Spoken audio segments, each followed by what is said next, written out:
Hey friends, welcome back to the channel. For the past 5 years, I've made a conscientious effort to improve my life and my relationship with technology because the landscape of tech as a whole has just changed so much in the last 15 years that everything is becoming more and more distracting. So I've had to reintroduce tools into my life and remove things that are distracting to me. And as a result, I'm left with tools that are better for me personally. They aren't necessarily easier to use or more convenient, but for my attention and my ADHD and the way I do life, I've had to pick things that are more analog or things that serve me better in the long term. Things like my typewriter being used for my daily journaling, things like my bullet journaling, which helps me stay organized, and then things like my light phone, which has been a game changer as far as focus and not being on a phone so much, and then just trying to be a better human and not waste my whole life watching Netflix and binging. And I'm a work in progress, but one of the tools that I've picked up along that way has been the ReMarkable 2. And this device has really checked a lot of boxes. It doesn't make more money off of me the more that I use it.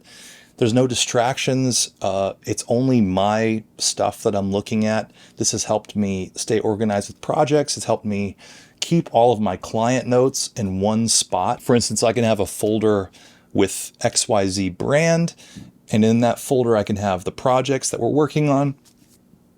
I can keep all of my notes for that specific project and just have it very dialed in. I've kept notes in here as far as journaling. I've set goals. I've written scripts. It's been a very useful tool. And all along the way, everything's been backed up to the cloud, so I can pull it up from anywhere. And if this, God forbid, were to get lost or stolen, I would still have all that information backed up. As you can guess, probably if you clicked on this video, the form factor of this is the most limiting factor of it. It's kind of big, it's kind of clunky, and you can't bring it everywhere necessarily unless you're just like, I'm going to bring my ReMarkable with me. And so it's going to get in the way unless you have a bag or something to bring the device in.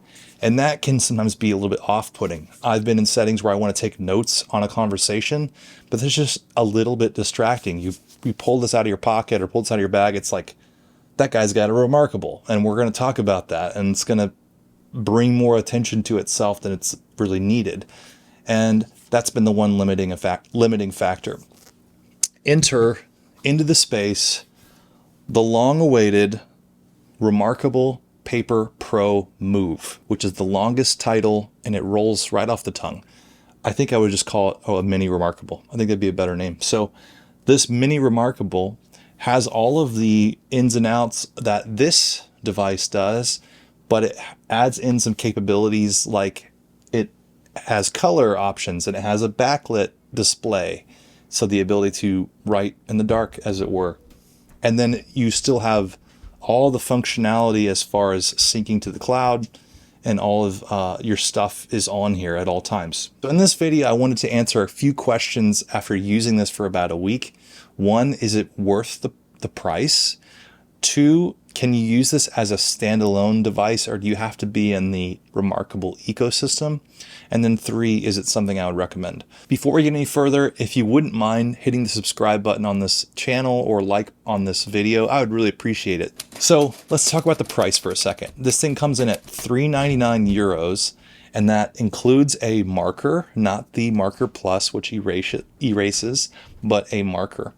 And that's it. That's all you get. It's funny because when ReMarkable came out, they weren't including a writing utensil initially. You have to pay extra to get one, which I thought was the dumbest thing ever. Who would buy a product like this with no ability to use a writing device? And not all stencils are the same. You can't just buy any stencil off the shelf and use it with this. You have to use their proprietary tech, usually. There's a couple of instances where I've seen it work on like my ReMarkable 2. I do have one third-party stylus that works, but that doesn't work on this, and the ReMarkable 2 marker doesn't work on this either. So they've done a better job in including something in the box that will work with your device, which is excellent. Now, another thing that they've switched over to in the last couple of years has been this subscription model on top of the price of the device. And it's 2025 and every company in the world has the need to put subscriptions on everything. It's a bit depressing and annoying, and hey world, stop it. Like, let's just stop with the subscriptions. It's enough. The subscription is going to give you the ability to have unlimited cloud sync and storage. You're going to be able to access the mobile and desktop apps. It extends your warranty a little bit. You also get access to things like the methods, which is like if they add a digital bullet journal or a new template that you would otherwise not be able to use, since they've added those things in. You're paying a premium up front, and then now you have to add in that extra subscription cost.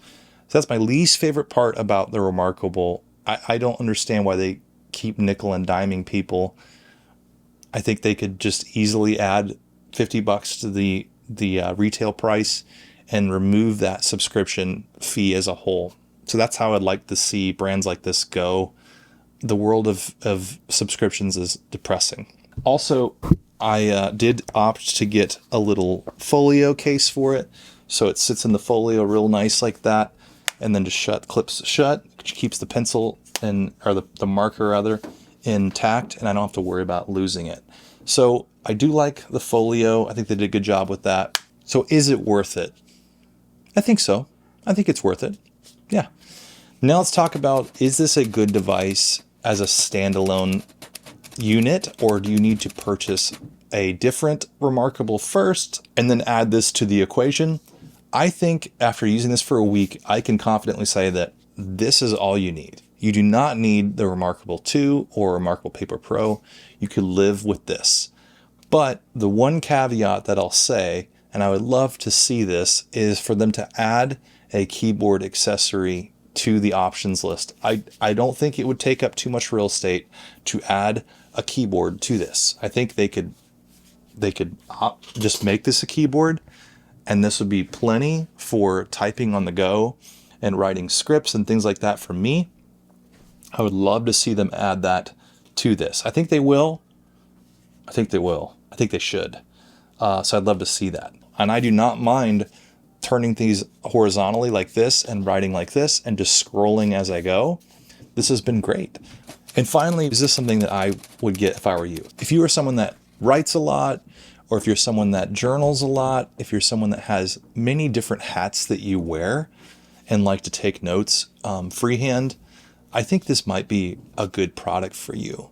If you find yourself being restricted to just a computer to take notes on, or if you don't like digital as a whole, then this may not be for you.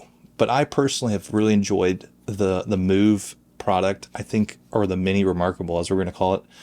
And I think that this is a great step in the right direction for ReMarkable as a whole. I think it's a little pricey. I think that they could do better with the subscription. I want to see that keyboard case added into the mix. But otherwise, I think they did a great job. Great job, ReMarkable. You did it. If you like this video, please subscribe, and we'll see you on the next one.